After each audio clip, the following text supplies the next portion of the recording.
Chris रो हाँ तोरा पता छो आई 14 तारीख भ गेलै 14 तारीख 19 तारीख का रक्षाबंधन छै। तो आई बेर तू हमरा की देबी? पिछला बेर की देने रही? लहंगा। तो आई बेर की देबी? आई बेर ओइ भरोसे दीदी नहीं रहू, आई बार किछ नहीं मिलत। एना केना नहीं मिलत? आई बार हमरा पैसा नहीं है से बुझल नहीं अहाँ के कत्ता से गिफ्ट देब हम। एना केना हाल में पैसा नहीं है? बना के चुकिया में तो पिछलो बेर से बेसी पैसा जमा भेला। ओ सब तू ध्याने नहीं दे। हम काली पूजा में ओ फोड़बै, अपने खिलौना किनबै, हम तोरा किछ नहीं देबै।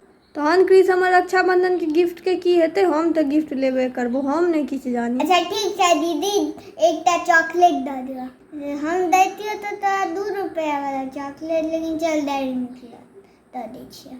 एना केना हम डेयरी मिल्क में मान जेबो? ओ तो हमरा पप्पो आनि देता। तू हमरा किछ गिफ्ट देबी ना रक्षाबंधन के?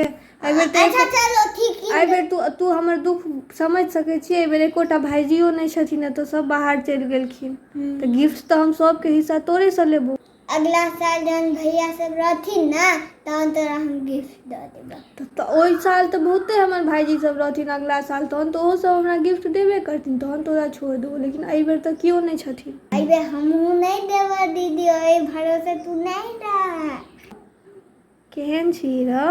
हम केहन रहब? हम तोहर भैयो छियो ना। तो भैयो छी तो ताई ने रक्षाबंधन में गिफ्ट देबी?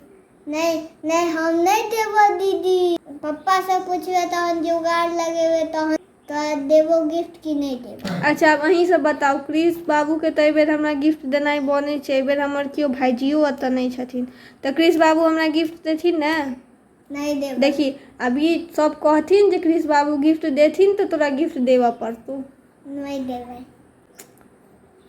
से केना हेतै? आई बेर देखियो सब कमेंट करथिन जे क्रिस बाबू तक दीदी के गिफ्ट बने छै क्रिस बाबू के तरफ से। अहीं सब कहू हमर साइड छियै कि दीदी के साइड? ई कोनो बात नहीं भेलो, तू ब्लैकमेल कर रहल छी सबके। नहीं दीदी, हम ब्लैकमेल नहीं करै छी। तू हमर मजबूरी बुझ ना दीदी। हमरा एहि बेर एकोटा क्रिस एखन सरासरी झूठ बाजि रहल छै। एहि बेर क्रिस के बहुते पैसा भेलै ने। चुकिया पर तो ध्यान नहीं दी दीदी, कनी मनी जोड़ लगा में भेटल है सब है। बहुत झूठ बाजि रहल छै। सब गेलखिन है घर से तो सबसे बेसी क्रिसे के भेटलै या पैसा। और दीदी भंडा ने फोन